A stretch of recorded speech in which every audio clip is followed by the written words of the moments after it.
MLS time-saving tips, seller privacy and showings.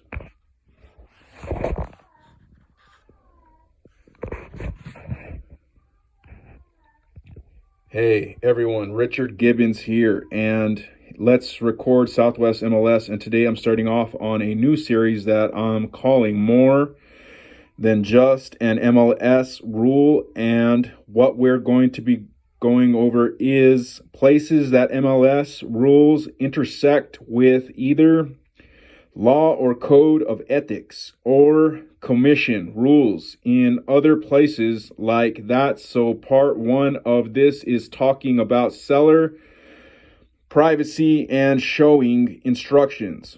So first off, I want to make a clear delineation that code of ethics are not MLS rules.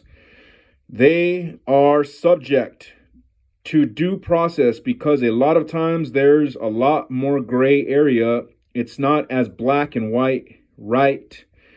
And the key here is that members may be found in violation of an article by a hearing of their peers. So if there's any specific situations or questions about different articles or standard practice we're going to talk about,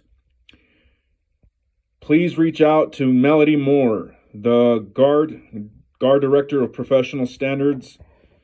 So with that out of the way, I want to talk about standard to practice 112.4 and standard practice 16.18.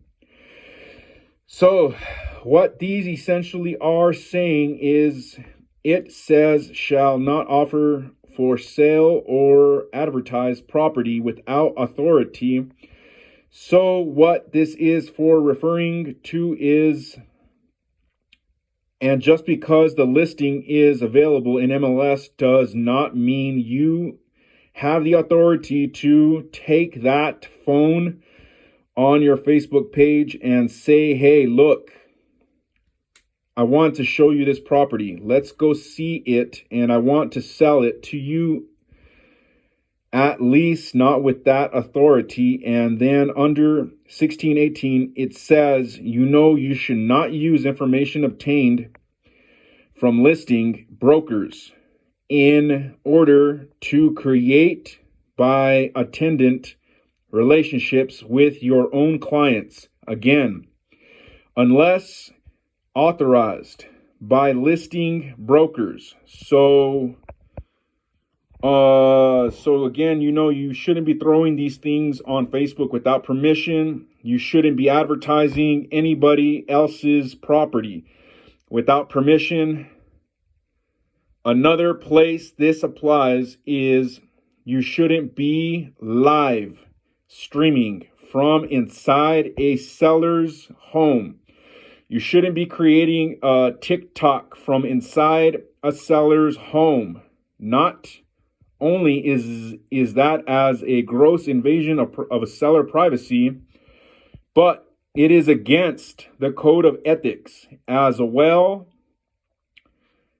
And in those situations, those are both very clearly code of ethics things.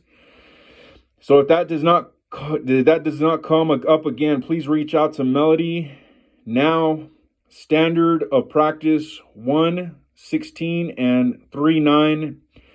This is dealing with showing instructions. So the realtors shall not access or permit or enabled others to access a listed property on terms of conditions other than those authorized by owner or seller. And how the MLS deals with this is the showing instructions. So what this is saying is that whatever showing instructions are in the listing should be followed to the T by the buyer's broker, and that actually is backed up by an MLS rule. So under section 2.0 2.01, we have a thing that says subscribers shall follow instructions